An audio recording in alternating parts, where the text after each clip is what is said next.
नमस्कार। आज हम ध्रुवक और विश्लेषक यानी एनालाइजर एंड पोलराइजर के बारे में चर्चा करेंगे। इससे पहले के वीडियो में हमने पोलराइज्ड और अनपोलराइज्ड लाइट यानी ध्रुवित और अध्रुवित प्रकाश के बारे में डिटेल में चर्चा की थी। हमने बात की थी कि आप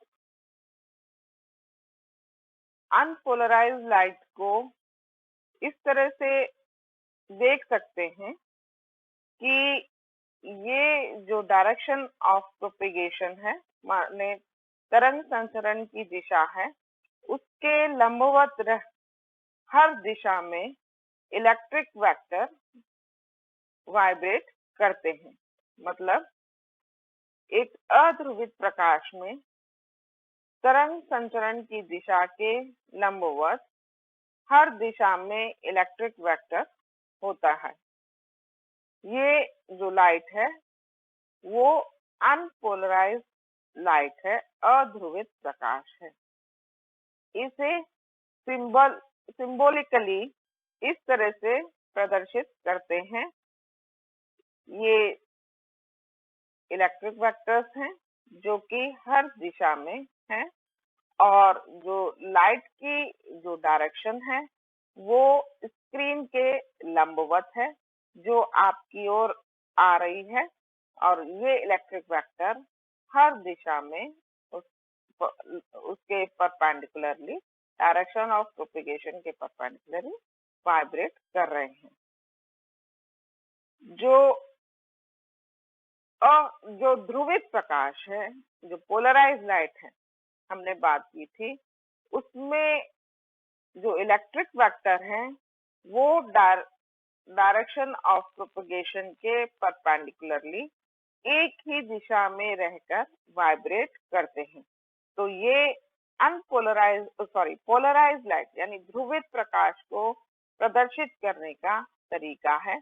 ये डायरेक्शन ऑफ प्रोपेगेशन है और उसके परपेंडिकुलर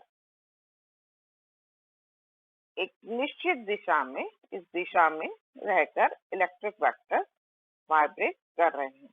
इसे इस तरह से भी प्रदर्शित करते हैं कि एरो से इस तरह से इलेक्ट्रिक वेक्टर्स वाइब्रेट कर रहे हैं। ये भी एक तरीका है पोलराइज्ड लाइट को प्रदर्शित करने का, ध्रुवित प्रकाश को। ये डायरेक्शन ऑफ प्रोपेगेशन है और इसमें जो इलेक्ट्रिक वेक्टर है ये स्क्रीन के लंबवत, स्क्रीन के परपेंडिकुलरली वाइब्रेट कर रहे हैं। इस कारण से यहाँ ये डॉट की तरह से दिखाई दे रहे हैं। इधर से ये आपकी तरफ को वाइब्रेट कर रहे हैं। तो इसे प्रदर्शित करने का तरीका ये है। इस तरह से भी पोलराइज्ड लाइट को प्रदर्शित किया जा सकता है। ध्रुवित प्रकाश को इस तरह से प्रदर्शित करते हैं।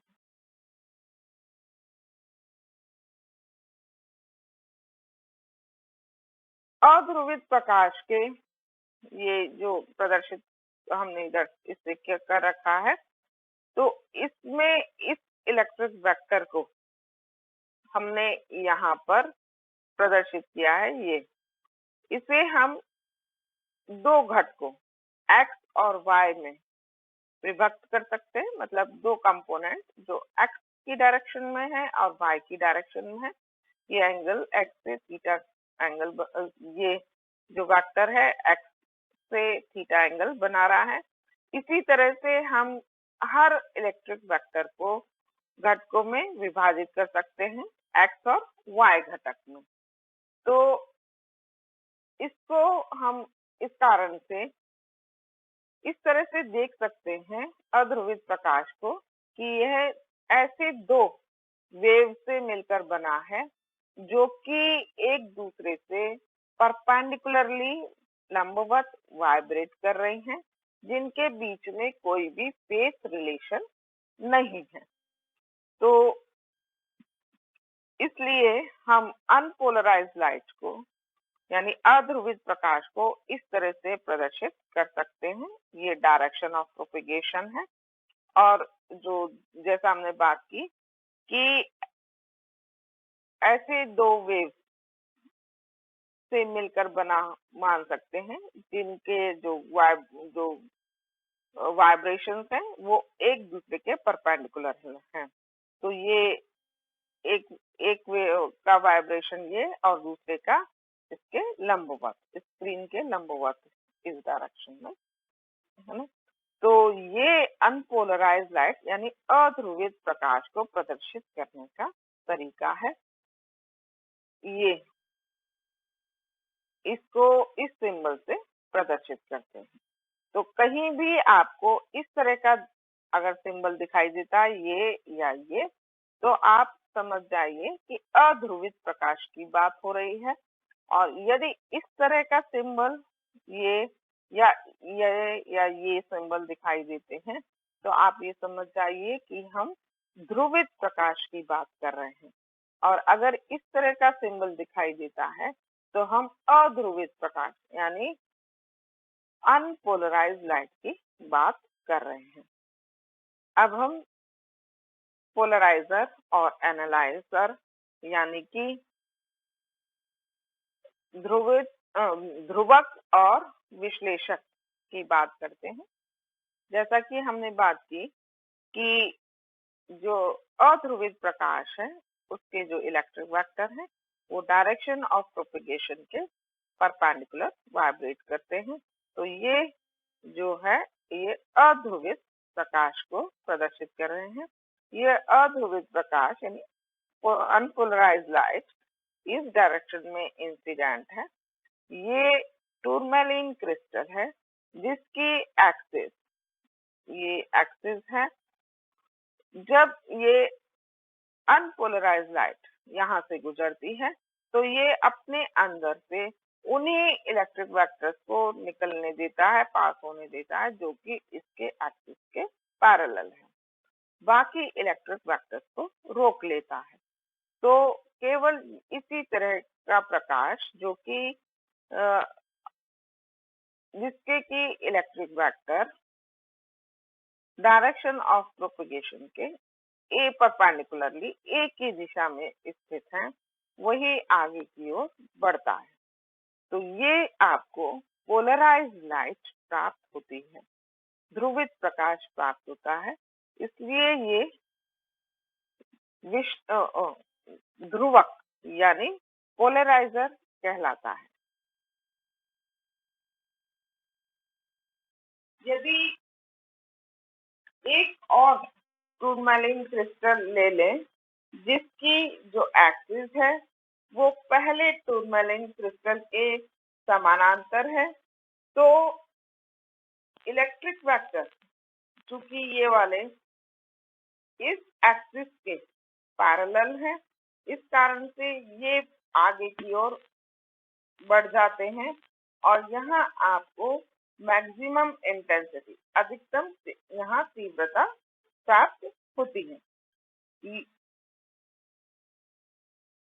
लेकिन यदि यहाँ पर इसकी एक्सिस जो पोलराइजर है उसके लंबवत है, तो अब ये जो इलेक्ट्रिक वेक्टर्स हैं वो आगे की ओर नहीं बढ़ेंगे।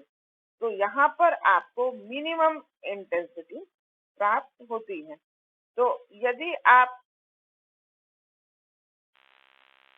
ये जो सेकंड नंबर पर जो टूरमैलिन क्रिस्टल रखा है इसे 360 डिग्री पर रोटेट करें, तो पूरे रोटेशन में 2 बार मैक्सिमम इंटेंसिटी प्राप्त होगी और 2 बार मिनिमम इंटेंसिटी प्राप्त होगी। तो ये जो टूरमैलिन क्रिस्टल है ये एनालाइजर कहलाता है और ये वाला टूरमैलिन क्रिस्टल पोलराइजर कहलाएगा। अगर अगर ये अध्रुवित प्रकाश है और आप केवल एक टूरमैलिन क्रिस्टल को यूज करें और उसे 360 डिग्री पर 360 डिग्री पर रोटेट करें, तो चूंकि इसमें हर दिशा में इलेक्ट्रिक वेक्टर है, तो अगर जब आप इसे रोटेट करेंगे तो यहाँ पर आपको हर दिशा, हर प्रकाश में कोई परिवर्तन दिखाई नहीं देगा, क्योंकि यहाँ पर जब आप इस तरह से रखे हैं तो ये वाले इलेक्ट्रिक वेक्टर आगे बढ़ेंगे, थोड़ा तिरछा करेंगे तो दूसरी दिशा वाले इलेक्ट्रिक वेक्टर बाहर निकलेंगे। इसका मतलब हर 360 डिग्री पर रोटेट करने पर यहाँ पर आपको समान इंटेंसिटी प्राप्त होगी। लेकिन यदि ये अध्रुवित प्रकाश होता, नहीं सॉरी, यदि ये ध्रुवित प्रकाश होता, तब आप इसे 360 डिग्री पर रोटेट करते तो वही कार्य होता जो कि ये वाला क्रिस्टल कर रहा है, मतलब एनालाइजर का। तो आप कोई प्रकाश ध्रुवित है या अध्रुवित है, वो आप टूरमैलिन क्रिस्टल से या को रोटेट करके देख सकते हैं। यदि 360 डिग्री रोटेशन में पर प्रकाश की इंटेंसिटी में, तीव्रता में कोई परिवर्तन नहीं आता है, तो इसका मतलब कि प्रकाश अध्रुवित है। लेकिन यदि आप उसे 360 डिग्री पर रोटेट करेंगे तो वो 2 बार यदि मैक्सिमम इंटेंसिटी प्राप्त होती है और 2 बार मिनिमम इंटेंसिटी प्राप्त होती है, तो इसका मतलब कि प्रकाश ध्रुवित प्रकाश है। धन्यवाद।